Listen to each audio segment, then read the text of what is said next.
Timo reaches a wide fallen log, blocking the forest trail. The path ahead is unclear, with no easy way around it. He pauses and studies the log instead of rushing forward. A new word comes into view: pragmatic.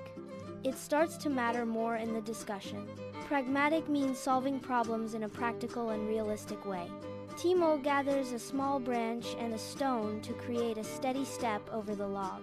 Timo isn't concerned with perfection, only with what actually works. Timo dashes ahead, jumps over the rough path, and touches down safely.